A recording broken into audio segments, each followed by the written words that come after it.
Hi everyone, I'm Daniel, and in this video we'll talk about another archetype for Arkham Horror the card game. This one revolves around the big hand archetype, which means exactly what it sounds like. This one is pretty simple. Anyways, let's dive in. We'll look at a collection of cards that benefit from having many cards in hand. For almost every card, this is a minimum of 8 cards in hand, but some of them trigger on other numbers. It's worth saying that drawing cards is already a strong strategy in a card game, and holding on to many cards in your hand gives you many different options to react to the game state. So while there are a number of cards here that specifically work off of a large hand size, you're well equipped to do whatever else you want in the game too. Another side benefit is that keeping many cards in hand allows you to see the best cards again much more quickly on a reshuffle. Most decks don't usually go through their entire deck each scenario, but Seekers have the draw power to do this. If your deck is around 33 cards and you have, say, 8 assets in play, if you have an additional 10 cards in hand, when you reshuffle your deck you'll only have 15 cards in your new deck. Most of these cards will be powerful events and skills that get much more value when you see them multiple times per game. And you will see them again, since it's likely a few of those events or skills draw you additional cards anyhow. You do take a horror each time you go through your entire deck, but this is not really a problem for Seekers. And yes, this is exclusively a Seeker archetype, so we'll only be looking at Seeker cards today. The first thing to talk about is increased hand size. Your default maximum hand size, which is checked at the end of the upkeep phase, is 8 cards. As of the Scarlet Keys, these 3 key cards are the only ones that increase your maximum hand size. If you're playing big hand, in order to consistently hit the benefits of having 8 to 10 cards in hand, you'll need at least one of these cards. Also, none of them are unique, so you can have multiples in play. Laboratory Assistant and Dream Enhancing Serum are both excellent because they provide some additional card draw to refill your hand after playing them, but sometimes you'll want that extra hand slot for tomes that Arcane Enlightenment gives you. Since you start with only 5 cards in hand at the beginning of a scenario, it can take a little bit of work to get yourself up to 8 or more. Studious solves that problem by starting with an extra card in hand. You can and should buy 2, so you draw 7 cards in your opening hand. Glimpse the Unthinkable has an incredible effect once per game, drawing all the way up to your maximum hand size. You're vulnerable to anything that discards cards from your hand, so this card can restore your big hand strategy quickly. Now, there are plenty of other cards in the game that draw cards, and I'm not going to list them here, but if you're playing big hand, you basically need several copies of things like Preposterous Sketches or Cryptic Research. Anything that draws more than one card is a good enabler for big hand. There are also some clever things you can do to increase the number of cards in hand, like through returning a card in play to your hand, like with Magnifying Glass level 1. On to the payoffs.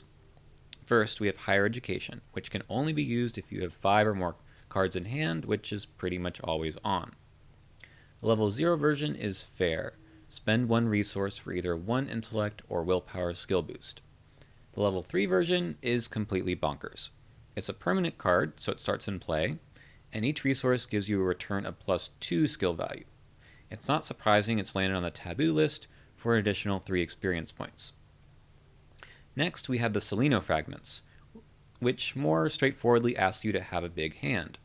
5 cards in hand is doable, 10 is likely, but for 15 cards, you probably need the Dream Enhancing Serum and a few Laboratory Assistants. The tricky thing to remember with these cards is that the constant ability is always being calculated. For example, if you have this card in play and have 5 cards in hand and try to investigate, committing one of those cards to the test drops you down to 4 cards, so you no longer get the +1 intellect bonus for your test. Moving on, we have one of the upgrades for the Dream Diary. This one triggers off of having 8 cards in your hand. For your efforts, Essence of the Dream, which you can see here, gains 2 additional wild symbols. Again, if Essence of the Dream itself is the 8th card in your hand, and you commit it to a test, you will lose the bonus wild symbols. Curiosity is a similar card, but the thresholds for its ability are a bit lower. If you have 8 cards in hand and Curiosity is one of them, the skill card will have 3 willpower and 3 intellect icons. Just don't commit any additional cards. Okay, Here we have an interesting new card, Existential Riddle. It has a parlay test that is quite difficult. However, for each other card in your hand, you get to lower the difficulty level. If you're playing big hand, you'll try to hold on to this one until the difficulty is 0. Next we have the World 21. As a free triggered ability, you get to draw 1 card if you already have 8 cards in hand. This is an excellent ability to use every round to ensure you still have a large hand size. When you're playing big hand, you have to be very careful not to play too many events or skills on your turn, otherwise you will dip below that 8 card threshold. The World 21 lets you preemptively draw a card to avoid that problem. Finally, we have Cryptic Writings, which gives you a whopping 4 resources if you have 10 or more other cards in hand. Even better, if you draw it on your turn, you won't even spend an action to play it. Now we have the Forbidden Tomes. You need to upgrade these from the level 0 version, but the 2 upgrades are similar in that they have a large action cost that is reduced for every 4 cards in your hand. With 4 cards in hand, they cost 3 actions. Once you get to 8, they cost 2, and with 12, they cost 1. Neither effect is so strong that you would ever pay 3 actions. The first moves the damage from any player card at your location to an enemy at your location. I think this is fine for 1 action. The second lets you discover a clue, and you may move before doing so. I think I would pay 2 actions for this one. Getting 2 and staying at 12 or more cards in hand is not trivial. Lastly, we have Farsight and a few events to play with it. In my opinion, Farsight is the most useful big hand payoff because it can play any event in your hand without taking an action, as long as you're sitting at 8 cards in hand. The event you play can even be that 8th card. The event doesn't have to be just a seeker event either. Feel free to play Dynamite Blast without taking attack of opportunity. Lastly, we have 2 versions of Extensive Research, whose effect is very simple. Just discover 2 clues. You'll reduce the cost by 1 for each other card in your hand. You'll want to get this down to costing you no more than 4 resources, so this really is an excellent card to sit in your hand until you'll get enough value from it. For the level 0, 8 other cards in hand gets it down to 4 resources, and for the level 1, you'll just need 6 other cards in hand. But even better, just have 8 cards in hand and play it with Farsight. Alright, on to the most likely investigators for the big hand archetype. It's pretty obvious where to start, right? Harvey Walters has draw card all over the place, including his signature asset, which not only helps him draw cards, but also gives you another way to increase your hand size. Now, his weakness can be lethal, so you do need to plan for absorbing a lot of the damage each time you reshuffle your deck, but that's nothing a bulletproof vest can't fix. Next we have Daisy Walker, the Librarian. Daisy also draws cards like crazy, so big hand is an excellent playstyle for her. She can also reduce the action cost of the Forbidden Tomes from earlier with her extra tome action. Joe Diamond is an interesting candidate for big hand. His special ability is to have a hunch deck, a set of 11 insight events. Each turn, you'll reveal the top card and you'll get to play it for -2 cost as if it were in your hand. It's kind of like having an extra card in hand every turn. There's 2 reasons this is important for big hand. First, when you play something like Preposterous Sketches, which draws you 3 cards, from your hand normally, you are really only increasing the number of cards in your hand by 2, because Preposterous Sketches leaves your hand. Well, when you play it from Joe's hunch deck, you really are increasing the number of cards in your hand by 3.